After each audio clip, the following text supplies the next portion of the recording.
ঘরের মধ্যে অপর্ণাকে একা পেয়ে ওড়না নিয়ে একই করলো আর্য। সম্পূর্ণ জানতে হলে চ্যানেলটি সাবস্ক্রাইব করে ভিডিওতে লাইক দিয়ে দেখতে থাকুন। চিরদিনই তুমি যে আমার। আজকের পর্বে দেখা যায় অপর্ণার হাত ধরে টানে আর্য। তখন অপর্ণা বলে, স্যার কি হচ্ছে, কিছু বলবেন? তখন আর্য স্যার বলে, অনেক কিছু বলার আছে তোমাকে।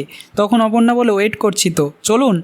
আর আপনার কথা শুনতে গেলে বা সময় দিতে গেলে তাহলে তো লোকে খারাপ ভাববে, ওখানে তো যেতে হবে না। অন্যদিকে মীরাকে খেতে বসাতে সুস্মিতা শশীনাথ বাবু, তখন মীরা মনে মনে ভাবে যে আর্য অপর্ণা একা ঘরে কি করছে। অন্যদিকে দেখা যায় আর্য বলতে থাকে, বলবো তো, একটুখানি দাঁড়াও।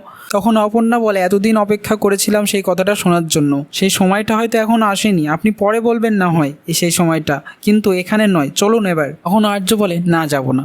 তখন অপর্ণা চলে যেতে গেলে আর্য অপর্ণার ওড়নাটা নিজের হাতের সঙ্গে জড়িয়ে নেয়। অপর্ণা ওড়নাটা ছাড়াতে গেলে তখন আর্য ওড়নাটা আরও উঁচুতে নিয়ে যায়। অপর্ণা আর্যর হাতটা ধরে টেনে ওড়নাটা ছাড়াতে যাবে, তখন আর্য ঝুলে পড়ে অপর্ণার গায়ের উপরে এবং কাছাকাছি হয় দুজনে। অপর্ণা আর্য একে অপরের দিকে এক দৃষ্টিতে তাকিয়ে থাকে। শেষ পর্যন্ত অপর্ণা ওড়নাটা ছাড়িয়ে সেখান থেকে চলে যায় এবং চলে আসে খাওয়ার টেবিলে। তখন মীরা বলে, এই তো সময় হলো অপর্ণা, তোমার এখন আর ছাড়, আর্যও এসেছে বরং। তখন অপর্ণা বলে, আর্য স্যার না আসলে হয়তো আপনার খাওয়াটা হতো না, তাই না? তারপরে যে যাই হোক, আর্য স্যারও খেতে বসে যায়। খাওয়াটা হয়ে গেলে তারপর অপর্ণাকে কেক কাটতে বলে তার মা। অপর্ণা রাজি না হলে শেষ পর্যন্ত মানসি বলে কেকটা কেটে নেওয়ার জন্য। তখন আর্যর সঙ্গে কেকটা কাটতে বলে।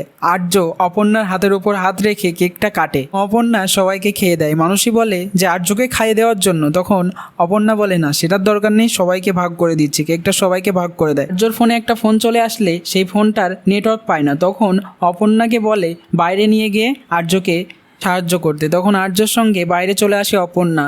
আসতেই আর্য স্যার অপর্ণার হাত ধরে বলতে থাকে, এবার সেই কথাটা বলি বরং। তখন অপর্ণা বলে, তাড়াতাড়ি আপনি ফোন করুন, এখান থেকে চলুন, না হলে সবাই সন্দেহ করবে। সেই কথাটা বলার সময় বা জায়গা এখানে নয়। তখন আর্য বলে, এটাই জায়গা, তুমি কি বলছো গো? এই বলে অপর্ণার আরও কাছাকাছি হলে অপর্ণা সেখান থেকে চলে যায়। তারপর অপর্ণার কাছে এসে বলে, নিঃশব্দ থাকলেও মনের কথা হয়তো বোঝানো যায়, সেটা বুঝে নিতে হয় বলে অপর্ণার কাছাকাছি হয়ে তার মুখে লাগা কেকের ক্রিম মুছিয়ে দেয়। তখনই চলে আসে সতীনাথ বাবু এবং সবাই বলতে থাকে, কি হচ্ছে স্যার, এখানে আপনারা কি করছেন?